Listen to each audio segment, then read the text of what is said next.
Hello, hi, I am Certified Moth. Thank you so much for stopping into my video. If you have seen one of my videos in the past, you probably know one of my favorite things to talk about. I love to yap about art school. Because I am an art student. What? That's crazy. That's awesome. So yeah, I just finished my first year of art school. I'm a fine art student, but the first year is more like an introductory thing, so nobody's actually really dedicated to fine art or design yet. But I am because I didn't take any of the prerequisites for design, so yeah. I can't shut up about being an art student. I need to just get it out of my system, talk about it. I hope my audio is okay. This mic is kind of stupid. Also, I'm recording outside. Whoa, awesome, cool. So yeah, this video is just like anyone who's interested in art school in any way or seeing what I have been doing in art school. If you're thinking about doing art school, I mean, I'm not going to give really any big recommendations or anything because art school is very individual. Every school is very different. They all have different ways of doing it. I know I've had like a great experience, but so many people have done their year of art school and been like, no, this isn't for me. So like, I'm not going to give any recommendations or anything. Just listen to this and see what you think of it, I guess. So yeah. Anyways, with that out of the way, hi, I'm Elena. I am a first-year fine arts student at AU Arts, which was formerly ACAD, Alberta University of the Arts, Alberta College of Art and Design. They just changed the name. Most people know it by its old name, so it's like, yeah. So yeah, for a bit of introduction to my first semester, I took the average 5-course load. Pretty typical, pretty standard. I had 3 studio classes and 2 non-studio classes. So for my non-studio classes, I took an art history class and a critical and creative studies class, which is just like an English writing essay class sort of thing. And then for my studio classes, I took a fundamental drawing class, I took a painting class, and I took a ceramics class. So yeah. So I know the lengths of classes tend to kind of vary a bit in art schools. So for mine, our non-studio classes were 3 hours, although my art history was split up into 2 hour-and-a-half classes each week. And then for the studio classes, they were like around 4.5-ish hours every week. And then for outside of class work, each one expected you to do usually a couple hours of work outside of class, although there were definitely classes I didn't have to do that in. So I'm not going to talk too much about my non-studio classes just because it's pretty typical. They're the kind of classes you'd be taking if you were going to a non-art school. So it's just like lecture classes, writing, that sort of stuff. We didn't do much in my art history class because it was a massive class. I mean, not massive if you've gone to any actual big schools, but like our normal class sizes were like 16 to 24 people. That class had every single first year, which was a couple hundred. So yeah. Then for my CCSD class, yeah, like I said, it was just writing essays, talking about them, reading essays, trying to think critically. Is my lighting just like wow? Yeah. You know, I can't be bothered to look for a better spot because like it's kind of windy today. It already might be too windy for this, so I'm kind of scared, I'm kind of worried, I'm a little bit spooked. But yeah, on to the interesting classes. I had a required fine arts drawing class, which was like, it's a very fundamental based class. Not as fundamental as the classes the design students would have been taking. They were learning a lot of like shape and color theory and like composition. Ours was a lot of your traditional drawing from life. We had live models, we had still lifes set up, that sort of thing. We did drawing, like figure drawing from live models, which was a lot of fun. I really enjoyed it. But yeah, it was like your pretty typical stuff. It was mostly drawing with China ink and then charcoal, mostly charcoal, and I guess a bit of Conte, which is just like, it's just like charcoal light. But yeah, so the figure drawing was an experience. It was really interesting to try to get used to. So I really enjoyed it once I was actually in and doing it. But like the lead up to it, like the time between the model taking off their robe and you starting drawing is like the most uncomfortable 30 seconds of your life, especially the first time. It was like, oh my god. Especially because I had the desk that was set up like 5 feet away from the model. Our classroom was like a big rectangle, and I was set up on like the very middle of the room, which was right next to the model. So it was interesting. But yeah, I ended up being really fond of it. I'll put up some of my favorite drawings. Obviously, like, a lot of them were very short. They don't have that much detail. It was a lot just about, like, I think the experience of, you know, sometimes the professor would tell us, or I guess he's an instructor, not a professor, but he would tell us a way to do something. And he would sort of let us interpret his instructions how we thought it should be interpreted. So it was kind of like both a thought, like a mental exercise as well as a drawing exercise.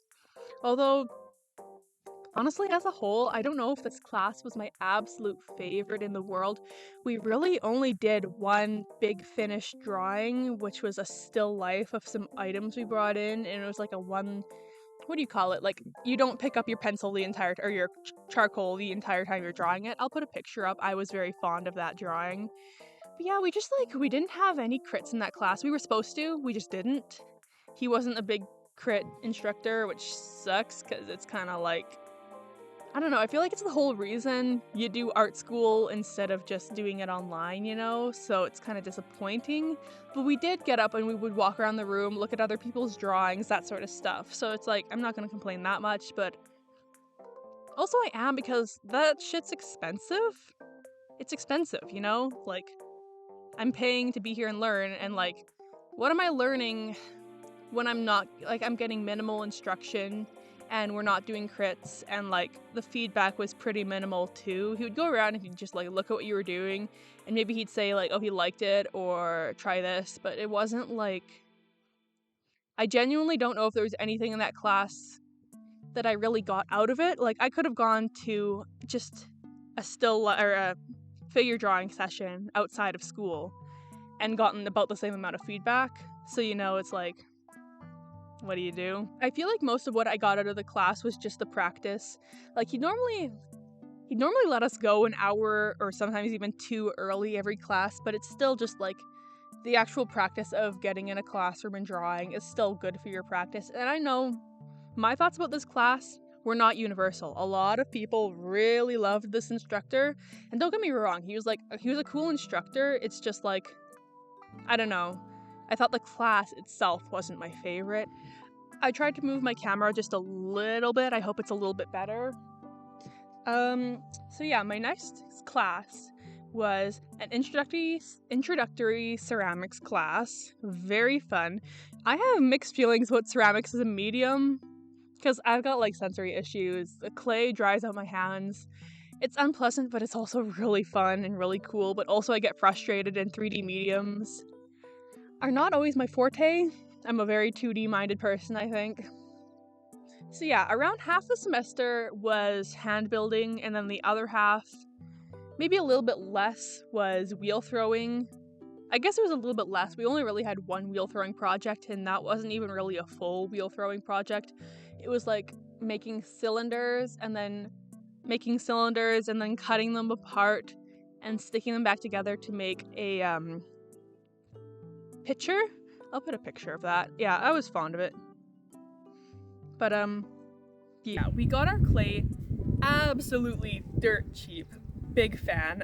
Because we got the reclaimed clay from everyone else, so like all the clay that people threw in the bins that they weren't going to use got re-wedged for our purposes, and it definitely wasn't the best clay. I think it's pretty fragile compared to some clays, and it wouldn't always fire to a consistent color. Like, the color would change depending on how much of each color got put in, I think. And then also, I think it got wet easier than some clays, I think. I don't know, it seemed like when I was wheel throwing, it would go from like being rock hard to nothing in just like seconds. I don't know. But also, I'm just not super familiar with clay as a medium, so it could just be inexperience, you know? So we had a couple projects in the class. Our first one was making larger than life food, and for it we got introduced to the concept of maquettes and texture tiles, which are just like little test pieces you use to better the further piece. Like, so a maquette would be a small version of the final piece, and just a texture tile would be a tile where you test out different techniques of how to get the right texture for your final piece. I mean, it's pretty self-explanatory, so yeah. For that project, I ended up making ebbelskeer and soup, which are some Danish foods my family has around Christmas. Every year we have like a little Danish Christmas on the 23rd, so it's kind of a fond memory, although I thought my maquette turned out pretty good. Ebbelskeer is really hard to make out of clay, especially because it's not a familiar form. Like, a lot of people would make something like a piece of pie, and like, even if it doesn't look like a piece of pie is so familiar to your mind that you get it. But something like ebbelskeer, which is just like a pancake ball, it's like, it looks like a meatball, it looks like a lump of clay. So it's like, you have to be really good with it, and I didn't get the right texture. I just didn't, so. Also, it failed so horribly in the glazing. So my first one, we were only allowed to use colored slips and then a clear glaze for our maquette. But then for the final piece, they were just like, yeah, do whatever you want. And I was sort of running out of time to do the slips on my piece because you have to do them while your clay is wet. And my clay was drying out. I needed to get it in the kiln. So I decided to glaze it. But my original technique had a lot of just letting the colors mix on their own, especially for like the soup, because you put some cream in it, and that's like, it's a really interesting look. But for my final one, I forgot that when you mix two colors of glaze together, they will react, and they will make new colors. And the end result was really cool looking, and it looks completely inedible. And so that was like probably, I think it might have been my first ever critique in art school, and my piece was the last to get talked about because no one wanted to talk about mine because it looked so bad. Also, the glaze crawled on my plate for it. So yeah, I mean, and again, like the critique, people were like, it looks cool, it just doesn't look like food, and it's like, yeah. Also, it had a massive crack down the middle. I got too ambitious with my size. Some people barely made their food bigger than life, and I was like, did I misunderstand the scale here? Because my bowl was like this big. So our first project was very just like basic hand building, and our second one was introducing us to a technique where you would make a solid form, then cut it apart, hollow it out, and stick it back together, and it was making an animal.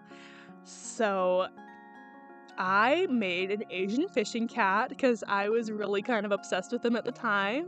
Very cute. I was also missing my mom because I was like, I think I was a month or two into being away from home, and I was like, I miss my mom, even though I think I'd seen her like a week before making it. But yeah, so I made a little mama Asian fishing cat holding her baby. I think it's so cute. I didn't realize we had like several different instructors over the course of the semester, and somewhere it got lost to me that we did a little bit of research in the library on like different forums, and I thought they were just like we were gathering inspiration.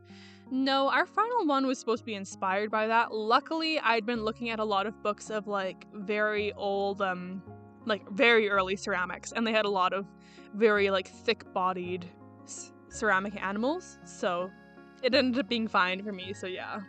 I'm not the happiest with the form of it. I really struggle with making an animal that doesn't end up really thick and chunky. I'm always scared it's gonna collapse on itself, and I got big man hands, like, my fingers will squish it and destroy it and wreck it.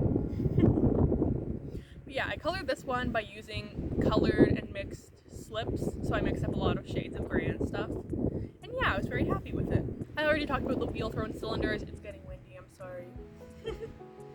But yeah, after that we had a non-ceramic project. It was just a presentation, the usual. It was on, we had a choice between some clay artists or a historical time period. And I thought a historical time period sounded easier to get a presentation out of, so I did mine on Tang Dynasty ceramics in China. Big fan of them. They're really, really cool. They're like a lot of really pretty greens and stuff, but yeah. So then our last project was inspired by that. It was making a self-portrait inspired by the forms of whatever artist or culture we researched. So Tang Dynasty ceramics had a lot of tomb sculptures, like little sculptures of people that would be placed in tombs. Very cute, very awesome. So I made me, but out of clay. It's like, yay! It's like, I don't know, I love self-portraits.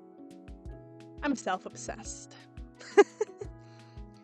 But yeah, I painted this one with acrylic paint because I glazed it first, but it was the last thing I glazed out of a big batch of stuff, and I got lazy and it turned out bad, so I had to paint it. But yeah, then funny story about in the crit. So the way we're doing the crit was you got assigned somebody's piece to look at, and then you had to start off the crit by talking about their piece.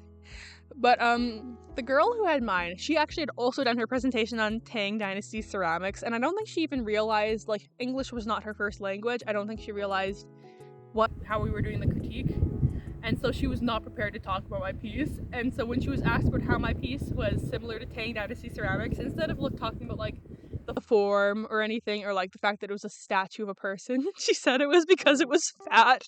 And I was like, it actually, yeah, it's true. Like, the way the Tang Dynasty statues were made, they were pretty chunky. Mine was chunky. I'm chunky. Hell yeah. But then she immediately started backtracking and was like, no, just say it. No, it gets so much more offensive when you start backtracking. I promise you, you don't have to say anything. It's realistic, it's true. But yeah, fun. Lots of fun. My third and absolute favorite class of the semester was my painting class. I love painting so much. I'm gonna be a painting major. Yippee, hooray, yay! I absolutely loved my instructor. She was very sweet. She was really nice. I got along with her really nicely. I had a lot of good classmates in that class. And yeah, I'm pretty sure all the first year painting classes at my school are acrylic based, which makes sense because like oil painting is such a commitment with all of like the turpentine, paint thinners, it being like super toxic. So yeah, so it was all acrylic based. And for it, I bought the expensive ass golden acrylics. Yeah, a full set of like 7 or 8 colors. We didn't have to. It was a choice between like Liquitex acrylics or golden, and the professor or the instructor was basically like, yeah, just get, like, if you're gonna be a painting major, get the golden. So I did. Yippee hooray. And I loved them. Oh my god, I can never go back. They're like 20 to 30 Canadian dollars a tube. I'm gonna be broke for the rest of my life now? Tubes that are like this big too. Okay, this big. It's like, oh. Can't you just have let me stay in blissful ignorance?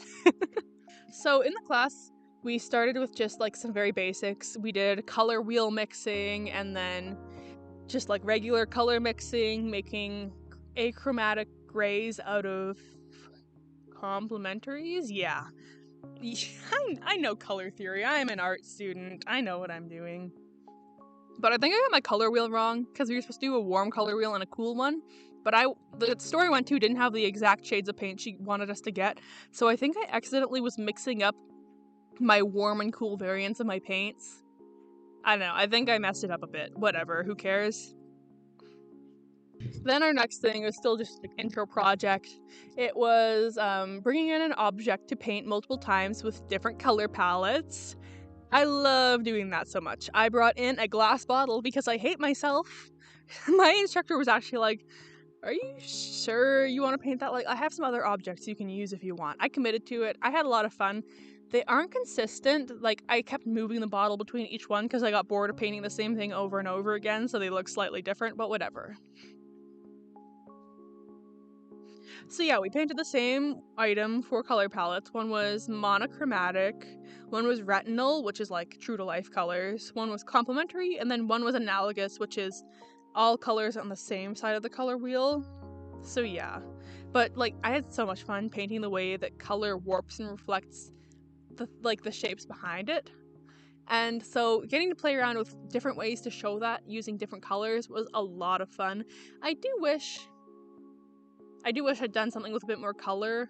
Like if maybe it had a label on it, or like if it were sitting on a piece of fabric. I don't know, it just got kind of boring drawing a clear glass bottle on a gray background, you know, so. Then our next project was actually already the midterm. We got quite a few weeks to work on it, so like, oh shit, oh fuck.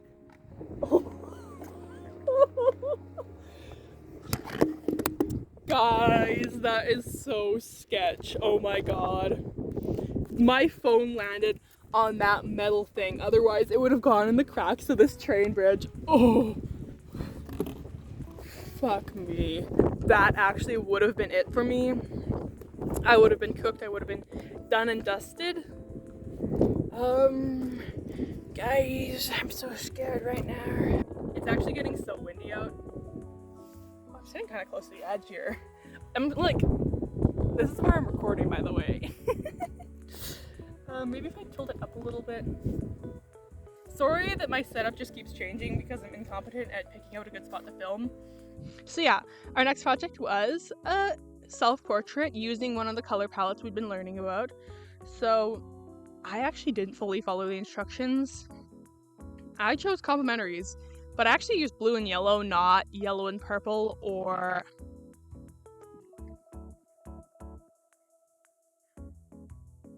blue and orange. Layering ended up making it sort of look analogous anyways. It ended up sort of being like the subject was monochromatic and then the background was analogous, which was like green, yellow, blue. So it ended up working out and people really liked it. I really challenged myself on that project. Like I chose a pretty ambitious layout and like the pose was kind of weird. It being upside down was weird. I spent so long on it. It doesn't really look like me in the end, but like I'm still a big fan of it. So it's like, you know, I could do it better now, but I'm still really happy with the way it turned out, especially the nose. I think the nose looks a lot like my nose. The mouth looks weird, the eyes look weird. The nose, yeah, I did the nose good. Yeah, I think that painting was actually my favorite from the semester. I was so happy with all the stuff I was doing all semester, but now looking back at it, it's like kind of bad.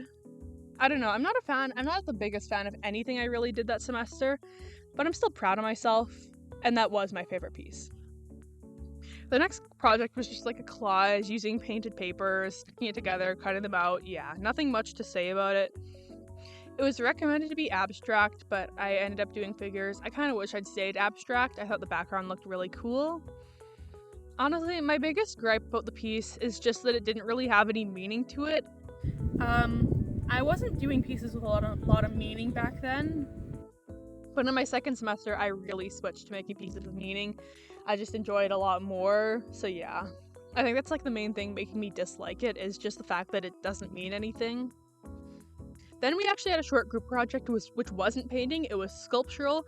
We all brought in trash and we made a trash sculpture. It's so windy. So yeah, we made a little crow's nest with like lots of coins and beads and little lights and stuff. I love it so much. I ended up painting for it. It wasn't the point to make a painting for it, but I painted a crow because we needed someone to live there, you know? But I'm so happy with it, and working in a big group was actually a lot of fun. I worked in a group of like 5 people, and it was really fun. Our last project was pretty free choice. We basically just had to develop a question which would challenge us. And so for mine, I actually had multiple. Mine was like, how will my paintings change if I use a unstretched canvas? How will the size of my piece, how will like experimenting in the size affect my work? And how will including other non-painted elements affect my work?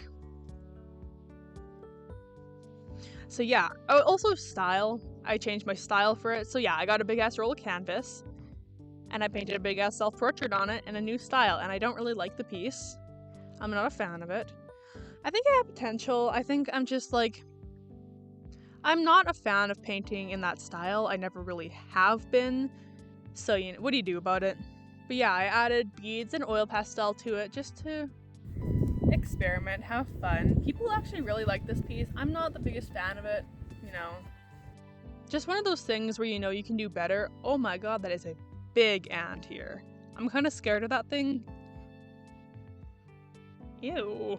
It's like the size of my nail. Ew. I'm scared now. Also, the piece just kind of felt boring to me.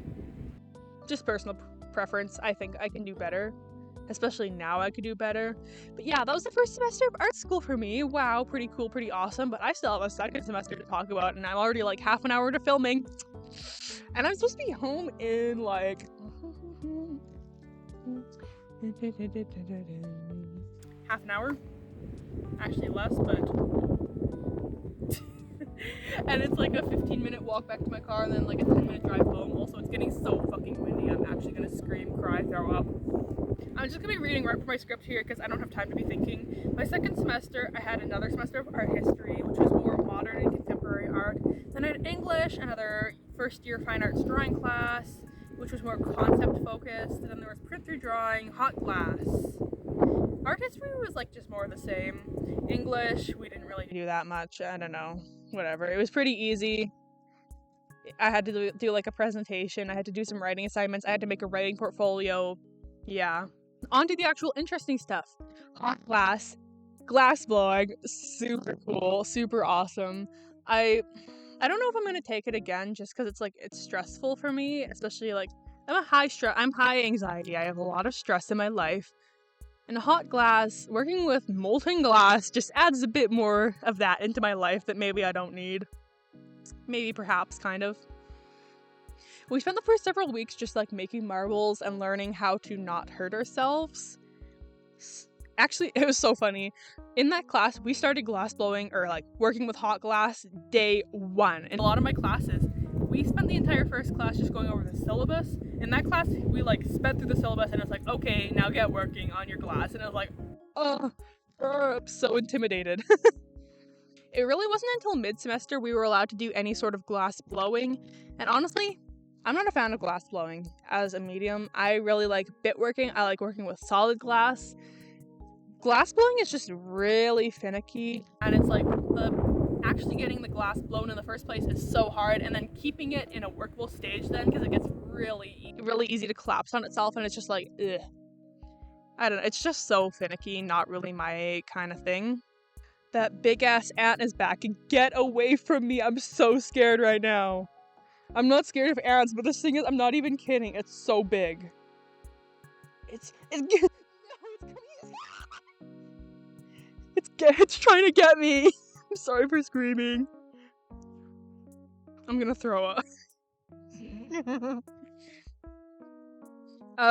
Then we had like a marble roll assignment, which was just seeing how round and smooth you could make your marble. And then our second one was we had to use a marble to make an optical effect. I don't know. It was like 2 days before the critique, and I was like, what am I doing? So I colored one of my marbles with Copic markers, and then I handed it in as like something you looked through to like see the way colors change things, and it was kind of a hit. It was boring, but it's like people like something that you hand them that they can like turn in their hand and look through. The next assignment was activating the interior, so like we had to make a vessel and then put something in it. So I walked down to the river in the city, and I collected a bunch of little stones, and then I filled it with water, because I was really interested in the way that the water will like surround the stones, and it will magnify them inside the vessel. It was really neat. But yeah, my instructor pointed out at the crit that it felt unfinished, because it didn't have anything on the top. There wasn't anything containing it, so it kind of felt unstable, like you could knock it over and things would fall out. It didn't feel finished. Also, the critique was so scary. It was one-on-one, horrifying. I can talk in crits. I've gotten really good at talking in public in crits now, but one-on-one? You asked me a question, he asked like 3 questions at once, and I couldn't answer a single one because I got so scared. I'm like, not for me, thanks. We actually ended up skipping a whole project because he got sick for a week and we just wanted more time to work on stuff. But our last project was we had to choose a word and then, like, a describing word, and then make a glass piece inspired by it. And I think more of the intention was, like, choose a word, like, I don't know, moist, and make a glass piece that describes that word. But I was like, I don't really feel like doing that. So I chose my word to be marine, and I made an aquatic flatworm and seaweed. I love the seaweed so much. It was so awesome, so fun, so cool. I did bitworking, and I used some, like, brown clay I found in the clay bins. Or not, I'm still on clay. I used the brown glass I found in the glass bins. And actually, the brown glass wasn't even from the bins. It was from I got it, like, a whole color rod. It was like $16 or $20. And I tried to blow with it. I immediately destroyed it, and I shattered it and turned it into little bits of glass to put into solid glass. So yeah. So for the actual aquatic flatworm, I was struggling. My friend helped me with it. Mac, if you're watching this, I love you, Pokey. I miss you, Pokey. I miss you so much. The initial version was too round to be a flatworm, so I tried to make a second one, and the second one just didn't work. It got kind of too work with properly, and it was so flat, and it was really collapsing in on itself, and it just didn't really work. The colors and the texture, it didn't really work and come together or anything. I think my biggest, I ended up going with the first one, and I think my biggest problem with the piece as a whole was that I didn't go all in. For the critique, I should have brought in sand, and I should have put some sand down on the table and some little rocks and shells, and I should have put my little guy in an environment, because I think what could have really elevated the piece and made it interesting was actually going all in for really trying to describe my piece make a piece that really fit my word. So it's just I could have done better. The crew for my piece was pretty quiet and short. There's not much to talk about. It was a cute worm. I mean, what is there to say? I think my instructor was a bit disappointed in my piece just because it wasn't really what he intended when he gave us the project, if that makes sense. So, yeah, that's fair. Honestly, I just really struggled with glass as a class. I think it was my lowest studio class mark. It's just it's a really hard learning curve. If you're already not great at working in 3D like I am, it's just tricky. And it's also just very physically taxing. I've got chronic pain. I don't do well in heat. The room is so hot. It's very physically demanding. It's just a lot. It's really tiring. It's hard. And I think my work really suffered because of how out of the element I was. It was just it's really hard to make good work that you're proud of and that's quality when you're just struggling to make anything in the first place. So shout out to my Pookies who can do glass, because I cannot.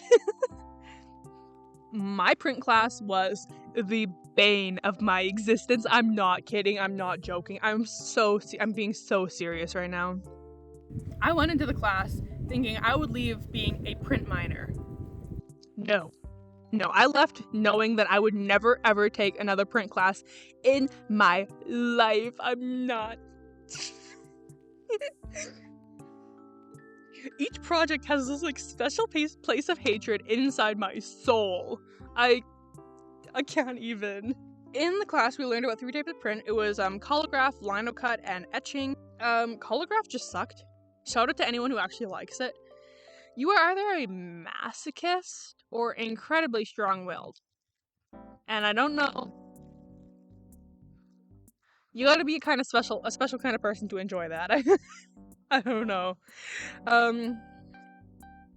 liked making the plates. I had to make 2 different ones when we used glue, matte medium, sandpaper grit to make different textures, and then where there was more texture, the ink would stay, and where there was less, it wouldn't.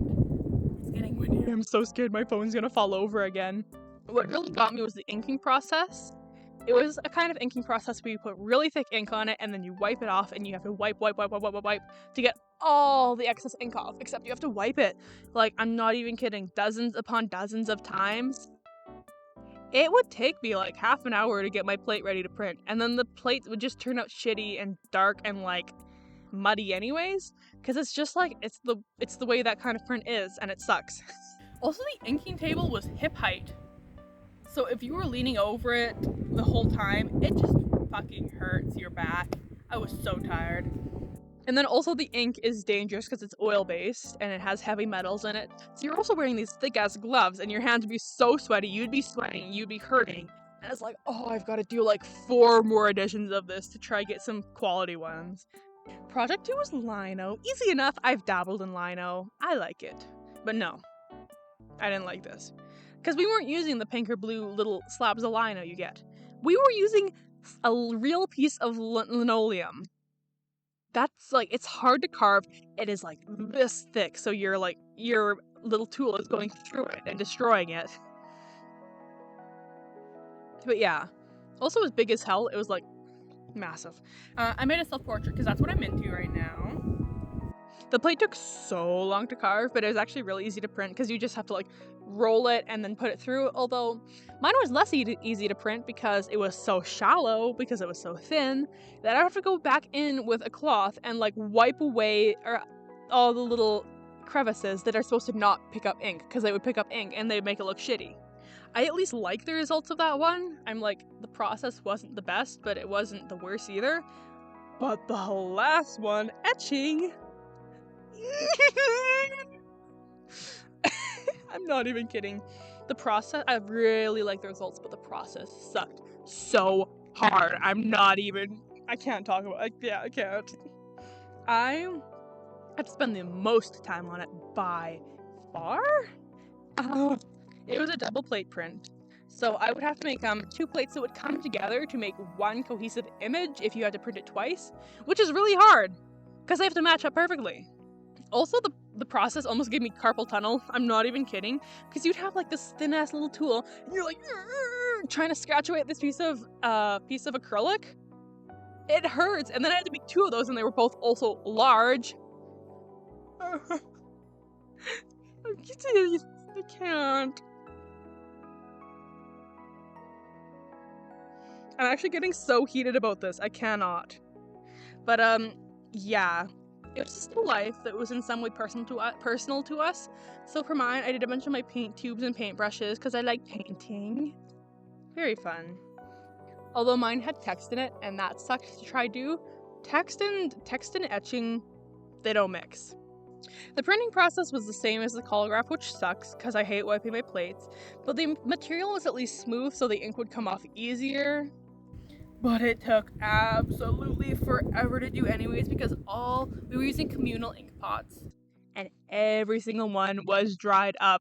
And I was like, oh, what am I supposed to do? Because I wasn't printing on a class day, I was printing outside of class. And it was like, I don't know. And also because it was a double plate print, we had to do the whole process twice. We had to do it and then wait for them to dry and then re-soak our paper and then print them again. And I was like, oh, and as a whole, I was just like not having a great time in print. The shared supplies and the workspace were definitely not treated with respect by some of my classmates. The physical labor was pretty brutal at times. And just like the amount of time and energy and effort needed for each project was kind of crazy. And it was expensive. It was probably the most expensive class I took my second semester. I think it was. It might have been the most expensive class I did my whole year. Because we had 3 different projects and we had to buy fully new supplies for each one and then paper for each one. And the paper was super expensive. I don't know. I can't. If you love print, I love you, I appreciate you, because you are the strongest human to ever live, perhaps. And I think one thing that really got me about print is just the lack of creativity and experimentation. Like, the most creativity you get is deciding what you're drawing. But the thing is that it's like, what I like to do is I like to experiment with my materials and the way I do things. But print values things looking identical. They want you to make several identical editions of the same thing. So they don't want you to experiment, really. There's like a set way they want you to do this thing. And it's just like, I don't love that. My last class of the semester, and my absolute favorite class all year, was my drawing class. I loved my drawing class so much, guys. Take me back to it. It was like great students, it was a great instructor, great projects. So yeah, like I was saying, it was more about the conceptual side of drawing. It was really preparing you more for if you were actually going to major in drawing, which actually a lot of people that I've talked to didn't really know this outside of art school, but majoring in drawing is just like doing whatever medium you want, but it's very research and concept based. So yeah, our first project was making a drawing device that in some way like disconnects us from the act of creating, and I was not a happy camper about this assignment at first. I thought it was stupid, I thought it was dumb, I didn't want to do it, but I did do it, and I was very happy with it actually. I stood on a balance board with a piece of paper and an ink-dipped marble, and I just like let myself wobble. So like my drawing device was sort of the balance board and marble, but it was interesting because it was also very much the act of balancing itself, if that makes sense. I don't know. I had fun. And I just feel like my instructor had really high expectations for presentation, like how you would have to come in the day early and hang your stuff up at night. Like you'd have to come in the night before class and hang up your stuff for critique the next morning, and you'd have to write an artist statement, and you'd have to like document and like hang stuff up really nicely. And it was just like, it was really neat. Just to have that high expectations put on us was really helpful, I think. And the critique was so good. It was very kind of scary and intimidating, but there were so many cool people in my class who just had a lot to say and were they thought in interesting ways. And there was just a lot of really good conversations we were having. So yeah. The second project was where I hit my stride. It was about appropriation. Definitely a really interesting topic coming from growing up on the internet where accusations of like style theft or pose theft or color palette theft just run rampant. And the entire point here was to copy another artist's work and like use the appropriation of it to say something. So I chose to appropriate an artwork of Cloud Cahoon, who was like a queer surrealist artist who was likely non-binary, although there weren't really words to explain that identity in their lifetime. They considered themselves neutral, so I feel like it's pretty fair to say they were non-binary. But I mean, yeah, what a fun artist to appropriate as someone who has a complicated relationship with gender and gender roles and sexuality. So I appropriated their piece, Please Don't Kiss Me, I Am in Training, which shows them dressed up as a feminized version of a typically masculine, stereotypical strongman. I'm reading from a script here. I'm going to explain my pieces in depth because I'm really happy with them, so sorry if it's like less real. I chose to appropriate kind of loosely, taking the general idea and pose, but instead using me as a reference, where I dressed up as a masculinized housewife. And to me, this piece was really talking about gender stereotypes I experience in my life as growing up on a farm. Like the stereotype of the housewife is still a very prevalent one in my life, where I know it isn't in a lot of people's lives anymore, but it is for me. And that combined with the strict gender roles present in rural areas like where I live have created a very specific box of fashion and presentation that I'm expected to fit into, and this piece is really a direct confrontation of that. It of course also touches on the way my queer identity affects the way I present myself and the way I'm viewed. This piece was really ambitious for me. I used the biggest paper I could find, so the piece is pretty close to being life-sized, and that ambition also means I lost some of the proportions and likeness, but oh well. It doesn't really look like me, but I'm still happy with it. I had an awesome critique. There were some other pieces that touched on presentation and queer themes, so I think mine just like fit really well into the conversation, and there's just like in general a lot of queer people in my class who would really dig into the meaning of the piece in a fun and interesting way that I think some straight people just, they don't have the context to think about things that way. So yeah. I did feel really bad with my critique though, because I had a fantastic critique. Like, I definitely think my piece was one of the ones that really was strong in that class, but somebody had appropriated the same piece as me, and she had a really negative critique, and I felt so bad for her because people focused in on one interpretation of her work that was kind of offensive, and it wasn't her intention, but it was all they talked about, and I felt so bad for her, and I was like, oh. Especially my piece was like a piece or two after hers, so it was just even worse. We also had a presentation project. I worked with a friend and we did a presentation on the Gorilla Girls, which is like a sort of art activism group. They're really cool. Look them up. But guys, don't tell my instructor, but that shit was not ready until like 2 days beforehand.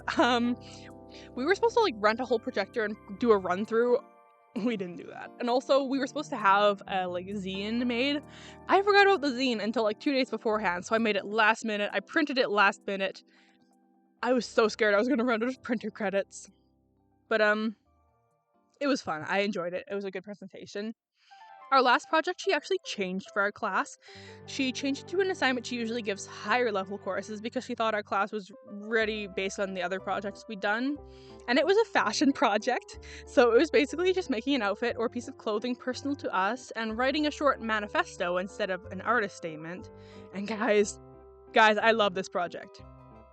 I think my second one had the most concise meaning, but this one was just so personal and yummy and delicious to make.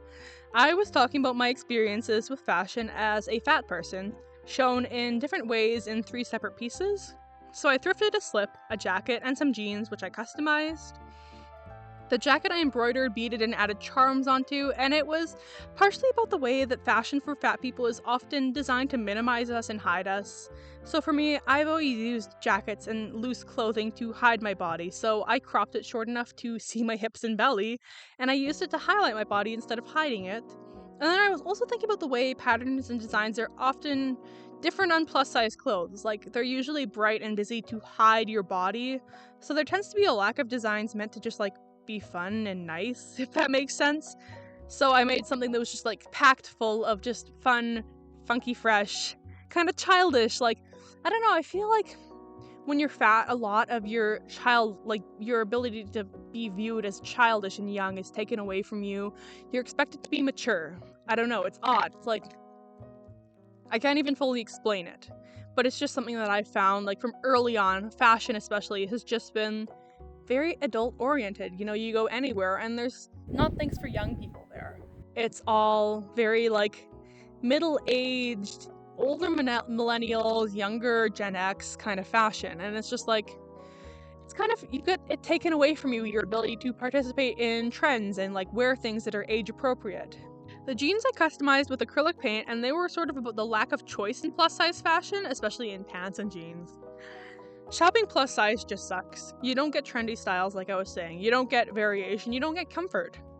There's like a few set styles that they have, which are always skinny jeans, sweaters with shoulder cutouts, v-neck shirts, and then like, I don't know, there seems to be like a set way that fat people are allowed to show off their bodies, and honestly, like, really, there's this weird policing of what we're allowed to present as attractive, which is like our chest, our shoulders, and our general curviness of our legs. And it's like, I don't know, I want to wear loose jeans.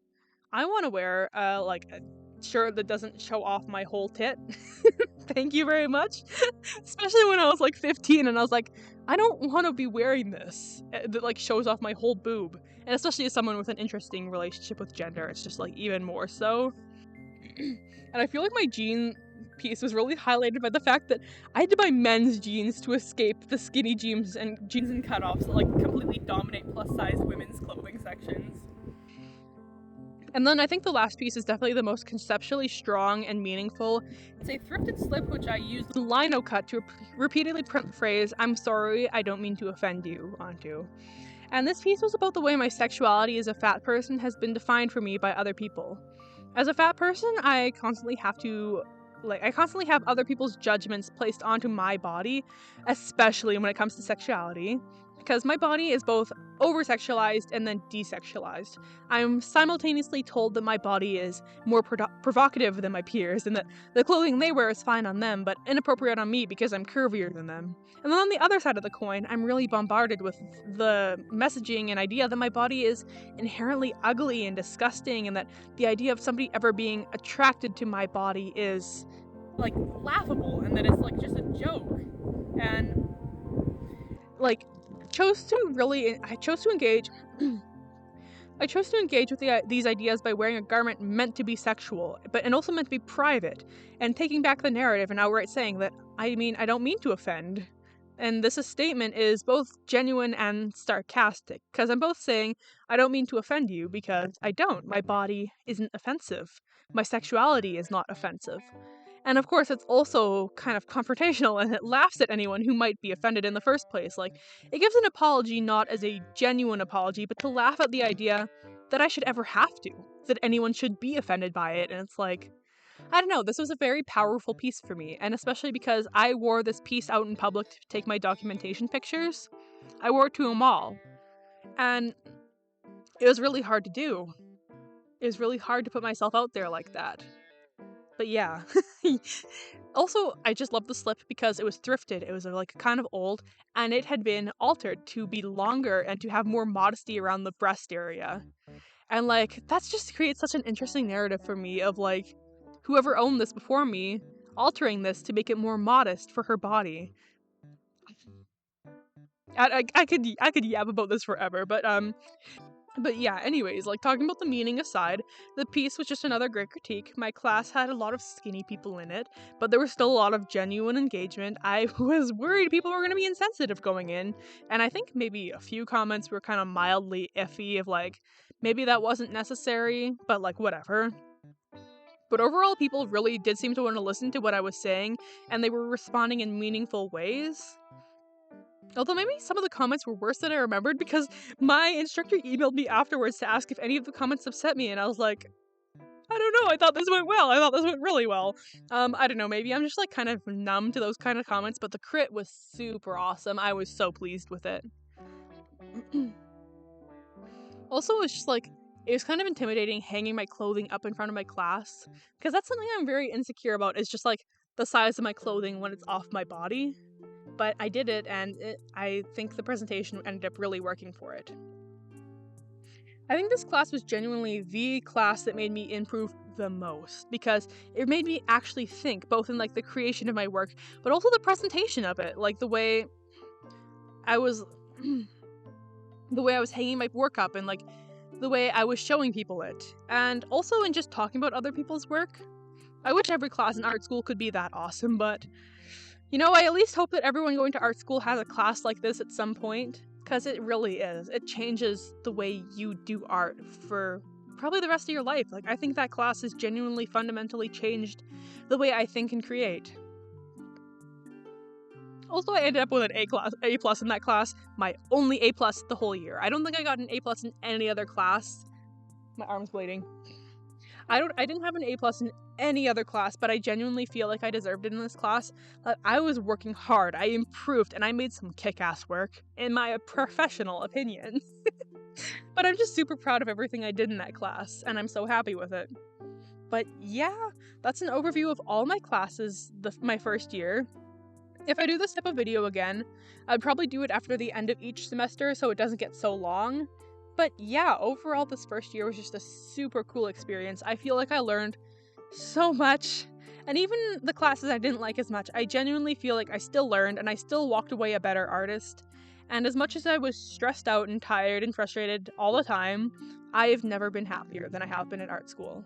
I've been so happy.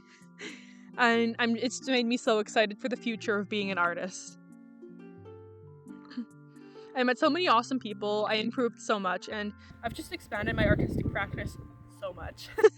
I have absolutely no regrets going to school for fine arts, and I am genuinely so happy I chose to do fine arts instead of design. I changed my mind at the very last minute, and I'm so happy I did. But yeah. Anyways, if you enjoyed the video, consider liking and subscribing. I really always, of course, appreciate it so much. And if you have any questions about art school or anything to say at all, like, please feel free to comment. I love to reply to comments. I reply to basically every comment I get. So thank you so much for watching until the end of this video. Goodbye!